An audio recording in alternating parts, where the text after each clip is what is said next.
নমস্কার দর্শক বন্ধুরা, রে স্পোর্টসের পর্দায় আপনাদের সকলকে স্বাগত জানাই। এই মুহূর্তে আমি দাঁড়িয়ে রয়েছি যুব ভারতী ক্রীড়াঙ্গনে। একটু আগেই অনুশীলন শেষ করলো মোহনবাগান দল। আপনারা সকলেই জানেন যে আগামী 19শে এপ্রিল মোহনবাগানের পরবর্তী ম্যাচ নর্থ ইস্ট ইউনাইটেড এফসির বিরুদ্ধে, এবং কয়েকদিন আগেই ঘরের মাঠে তারা যে পাঞ্জাব এফসির বিরুদ্ধে জয় পেয়েছে, সেই জয়ের আত্মবিশ্বাস সঙ্গে নিয়েই এবার নর্থ ইস্ট ইউনাইটেড এফসির বিরুদ্ধে অ্যাওয়ে ম্যাচে মাঠে নামার জন্য তৈরি সার্জিও লোবেরার দল। কিন্তু চোট আঘাতের সমস্যা যথেষ্ট ভাবাচ্ছে মোহনবাগান শিবিরকে। ইতিমধ্যেই আপনারা জানতে পেরেছিলেন যে আপুইয়া যেমন চোটের তালিকায় নাম লিখিয়েছেন, তেমনই কিন্তু পাঞ্জাব ম্যাচে চোট নিয়ে মাঠ ছেড়েছিলেন আলবার্তো রড্রিগেজ।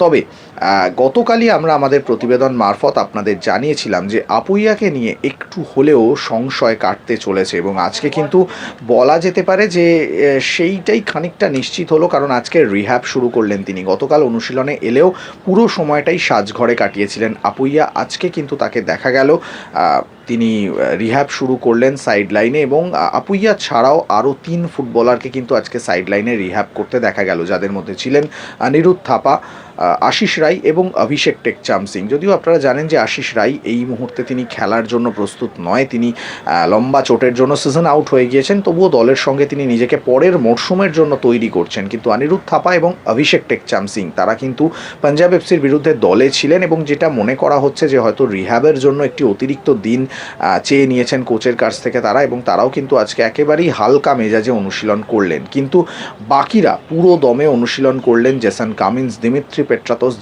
জেমি ম্যাকলারেনরা।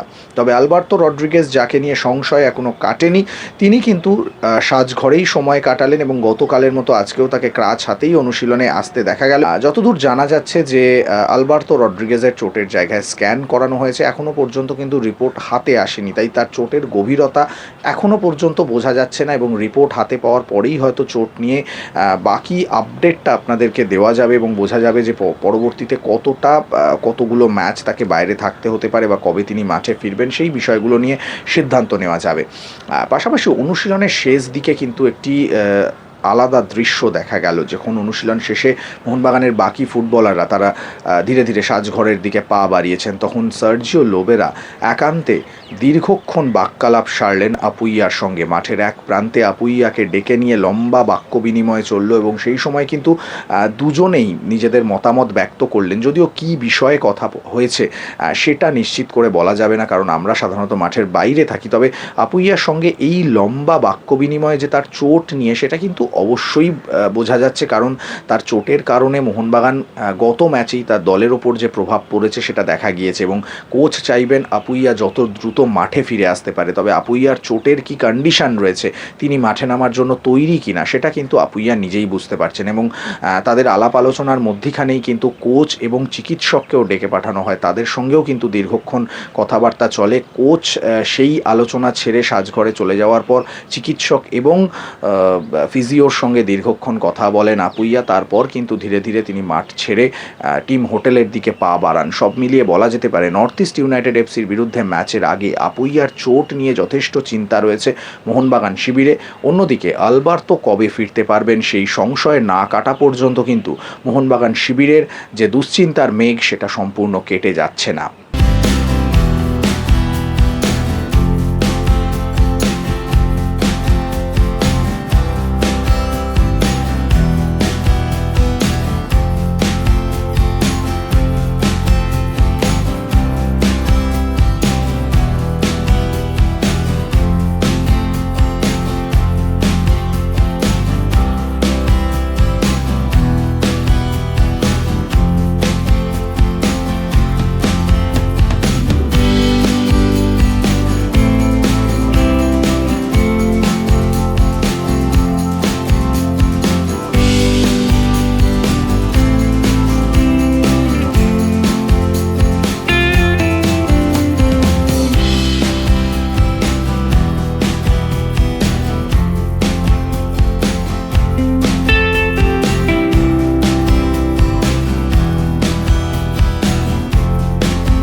যুব ভারতী ক্রীড়াঙ্গন থেকে সৌরভ মুখার্জি, রে স্পোর্টস।